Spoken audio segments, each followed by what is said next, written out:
আসসালামু আলাইকুম সবাইকে। আপনারা সবাই কেমন আছেন? আলহামদুলিল্লাহ আমরা ভালো আছি আপনাদের দোয়ায়।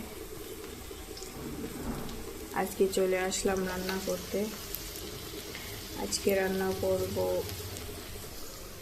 মিষ্টি কদু দিয়ে পুঁই শাক, চিংড়ি মাছ সব কিছু ধুয়ে পরিষ্কার করে নিয়েছি। কড়াইয়ে তেল পেঁয়াজ দিয়ে দিয়েছি।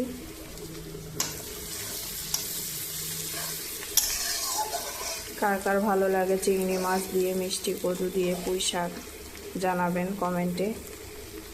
আমার অনেক পছন্দের।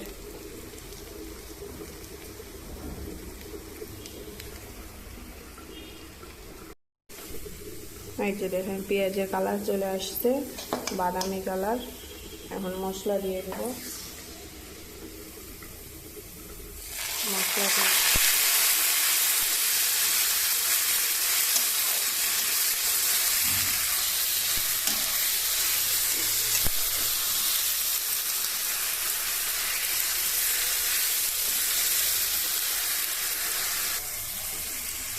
এখন শুকনা মরিচ দিয়ে দিব,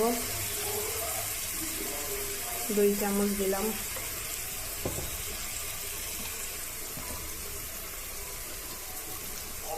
হাফ চামচ হলুদের গুঁড়া,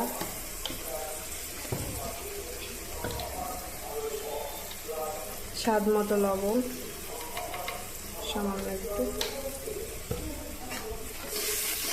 ভালো মতো কষিয়ে নিতে হবে।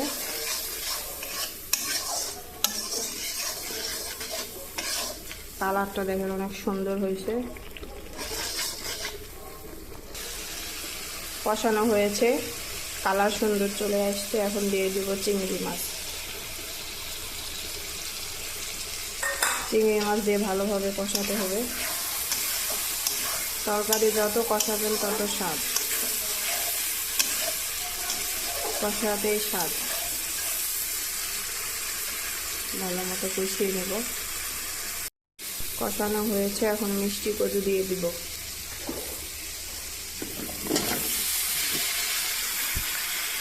মিষ্টি কুমড়াটার কালার অনেক লাল,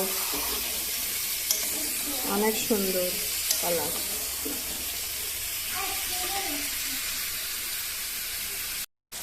মিষ্টি কদু কষানো হয়েছে, এখন পুঁই শাকটা দিয়ে দিব।